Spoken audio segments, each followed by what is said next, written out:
যখন থেকে আমি বাসায় বিয়েবাড়ি স্টাইলে বিফ রেজালা রান্না করা শিখে গেছি, তখন থেকে আমার আর বিয়েবাড়ির দাওয়াতের আশায় বসে থাকতে হয় না। কারণ আমি আমার পরিবারকে বিয়েবাড়ির যত রান্না আছে সব বাসাতেই রান্না করে খাওয়াই।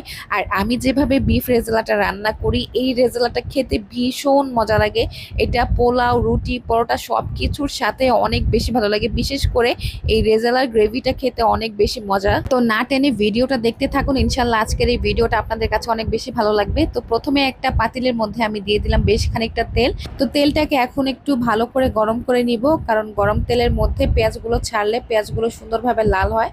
তো এখানে আমি হচ্ছে 1 কাপের মতো পেঁয়াজ দিয়ে দিলাম। তো এই পেঁয়াজগুলোকে সুন্দর করে বেরেস্তা করে নিব। অনেক সময় দেখা যায় বিয়ে বাড়ির খাবার খেতে এত পরিমাণ ইচ্ছে করে, কিন্তু এই বিয়ে বাড়ির রান্না যদি আপনি বাসাতেই রান্না করতে পারেন, আপনার ওই দাওয়াতের আশায় আর বসে থাকতে হবে না। আর আপনার পরিবারকেও আপনি এরকম মজার মজার রান্না বাসাতেই করে খাওয়াতে পারবেন। তো এই তো কথা বলতে বলতে পেঁয়াজগুলো এদিকে লাল লাল হয়ে গেছে। তো এখন হচ্ছে পেঁয়াজ বেরেস্তাগুলো আমি উঠিয়ে নিব, আর ওই তেলের মধ্যে এখন আমি গরুর মাংসগুলো দিয়ে দিব। তো আজকে আমি প্রায় 3 কেজির মতো গরুর মাংস নিয়েছি, আর আজকে আমার বাসায় মেহমান আসবে। তো এই উপলক্ষে হচ্ছে এই বিয়ে বাড়ির মতো করে আয়োজনগুলো করা হচ্ছে। আর বিশ্বাস করেন, আমার হাতের রেজালা যেই খেয়েছে সেই বলেছে যে বিয়ে বাড়ির রেজালা চাইতো নাকি আমার হাতের রেজালা খেতে অনেক বেশি মজা হয়। তো এখানে আমি আবারও দিয়ে দিলাম 1 কাপের মতো পেঁয়াজ কুচি। এখন দিয়ে দেবো এখানে দারচিনি, এলাচ, আর দিয়ে দিব হচ্ছে কালো এলাচ। কালো এলাচ আমি এখানে 2টা ব্যবহার করেছি। এরপর এখানে দিয়ে দিব আমি 6 থেকে 7টার মতো লবঙ্গ। আর এখন দিয়ে দিব এখানে আমি 3 চা চামচের মতো মরিচের গুঁড়া। যে যেমন ঝাল খেতে পছন্দ করেন সেই অনুযায়ী মরিচের গুঁড়া ব্যবহার করবেন। এরপর দিয়ে দিলাম এখানে আমি 1.5 চা চামচের মতো হলুদের গুঁড়া। এখন এখানে আমি দিয়ে দিব জয়ত্রী গুঁড়া। এখানে আমি জয়ত্রী গুঁড়া 1.5 টেবিল চামচের মতো ব্যবহার করেছি। এরপর এখানে দিয়ে দিব আমি 1 টেবিল চামচের মতো সাদা গোলমরিচের গুঁড়া। এরপর এখানে দিয়ে দেবো আমি 5 চা চামচ আদা রসুন বাটা। এরপর দিয়েছি স্বাদ মতো লবণ। এখন এই সব মশলাগুলো মাংসের সাথে ভালো মতো মেখে নিব। আমি এখানে যত মশলা মেপে দিয়েছি সব আমি 4 চামচ অনুযায়ী দিয়েছি। তো এখন হচ্ছে মশলাগুলো ভালো মতো মেখে এখানে একটু সামান্য পরিমাণ হাতটা ধুয়ে পানিটা দিয়ে দিব, হাতের মধ্যে যেহেতু মশলা লেগে আছে।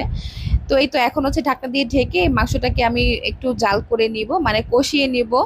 আর আমি কিন্তু বিফ রেজালাতে আরো অনেক কিছু ব্যবহার করব, তো ধাপে ধাপে হচ্ছে সব মশলাগুলো ব্যবহার করা হবে।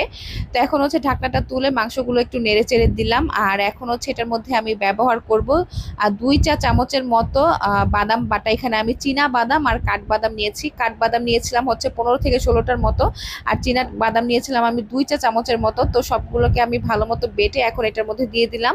তো এখন হচ্ছে সবকিছু নেড়ে চেড়ে আবারও ঢাকনা দিয়ে ঢেকে দেব। আর এরপর হচ্ছে আবারও কিছুক্ষণ জাল করার পর এখানে দিয়ে দিব আমি টক দই। এখানে আমি মোট হচ্ছে 4 থেকে 5 টেবিল চামচের মতো হচ্ছে টক দই ব্যবহার করেছি। তো টক দইটা দেওয়ার পর আবারও মাংসের সাথে সবকিছু ভালো মতো মিক্স করে নিব। এরপর ঢাকনাটা লাগিয়ে মাংসটা আবারও কিছুক্ষণ কষিয়ে নিয়েছিলাম। এরপর এখানে দিয়ে দিব আমি 15 থেকে 20টার মতো কিশমিশ। আর কিশমিশগুলো আমি মাঝখান থেকে একটু চিড়ে দিয়েছিলাম, যাতে কিশমিশের ভিতরে যে মিষ্টিটা আছে সেটা বের হয়ে যায়। তো কিশমিশটা দেওয়ার পর এখন এটাকে ভালো মতো নেড়ে চেড়ে আবারও ঢাকনা দিয়ে ঢেকে দিব। ঢাকনা দিয়ে ঢেকে মাংসটাকে আবারও কিছুক্ষণ কষিয়ে নিব। আর এরপর হচ্ছে ঢাকনাটা তুলে এখানে আমি দিয়ে দিব পেঁয়াজ বেরেস্তা। তো আমি যেভাবে রান্নাটা করেছি আপনারা চেষ্টা করবেন ঠিক সেভাবে রান্নাটা করার। অনেকেই দেখা গেছে আমার রেসিপি ফলো করে ঠিকই, কিন্তু আমি যে জিনিসগুলো দিয়েছি সেই জিনিসগুলো তারা ঠিক মতো ব্যবহার করে না। এরপর বলে যে আপু আপনার মতো তো রান্না হয়নি বা স্বাদ অন্যরকম হয়েছে। আমি বলবো আমি ঠিক যেভাবে রান্নাটা করেছি ঠিক সেভাবে আপনারা করতে পারলে এটার টেস্ট অনেক ভালো আসবে। তো এরপর হচ্ছে একটা গ্লাসের মধ্যে আমি গরম পানি নিয়ে নিয়েছি, একদম ফুটন্ত গরম পানি। তো গরম পানির মধ্যে এখন দিয়ে দিব 6 থেকে 7 টেবিল চামচের মতো গুঁড়া দুধ। আর বাবুর্চিরা কিন্তু তাদের রান্নাগুলোতে গুঁড়া দুধই বেশি ব্যবহার করে। গুঁড়া দুধ ব্যবহার করলে রান্নার টেস্ট অনেক ভালো আসে। তো এই তো এখন হচ্ছে ঢাকনাটা তুলে আমি এই 1 গ্লাস দুধ মাংসের মধ্যে দিয়ে দিব। আমার যেহেতু এটা হচ্ছে কোরবানির মাংস, তো মাংসটা কষানোর সময় হচ্ছে সেদ্ধ হয়ে গিয়েছিল। আপনাদের যদি মাংস সেদ্ধ হতে দেরি হয়, এক্ষেত্রে আপনারা 1 গ্লাস দুধের সাথে 1 গ্লাস একদম ফুটন্ত গরম পানি ব্যবহার করতে পারেন। আর এখন আমি দিয়ে দিব ফালি করা কয়েকটা কাঁচামরিচ। এখানে আমি 7 থেকে 8টার মতো কাঁচামরিচ ব্যবহার করেছি। তো কাঁচামরিচটা দেওয়ার পর আবার ঢাকনা দিয়ে ঢেকে দিলাম। এখন ঢাকনাটা তুলে আমি এখানে দিয়ে দিব 1.5 চা চামচের মতো কেওড়া জল। আর 3 থেকে 4 টেবিল চামচের মতো আমি ঘি ব্যবহার করেছি। এই দুইটা জিনিস ব্যবহার না করলে কিন্তু বিয়ে বাড়ির রেজালার ফ্লেভার প্লাস হচ্ছে স্বাদ কোনোটাই আসবে না। তো এই তো আমার রান্নাটা হয়ে গেছে, আর দেখেন কালারটা কত সুন্দর আসছে, আর এটার গ্রেভিটা খেতে যে কি পরিমাণে মজা। মানে পোলাও দিয়ে খান কিংবা আপনি পরোটা রুটি দিয়ে খান, যেটা দিয়ে আপনি রেজালাটা খাবেন সেটা দিয়ে অনেক বেশি মজা লাগবে, বিশ্বাস করেন। তো আমি আজকে গরুর মাংসটা বেশি করে রান্না করেছি, তার মূল কারণটা হচ্ছে বাসায় যেহেতু মেহমান আসছে, সেই সাথে হচ্ছে সকালে পরোটা দিয়ে খাবো, এই জন্য মাঝে মধ্যে না নিজের রান্নার প্রেমে নিজেই পড়ে যাই, মাশাল্লাহ। তো যাই হোক, ভিডিওটা ভালো লেগে থাকলে বেশি বেশি করে শেয়ার করে দিবেন। সবাই ভালো থাকবেন, সুস্থ থাকবেন, আল্লাহ হাফেজ।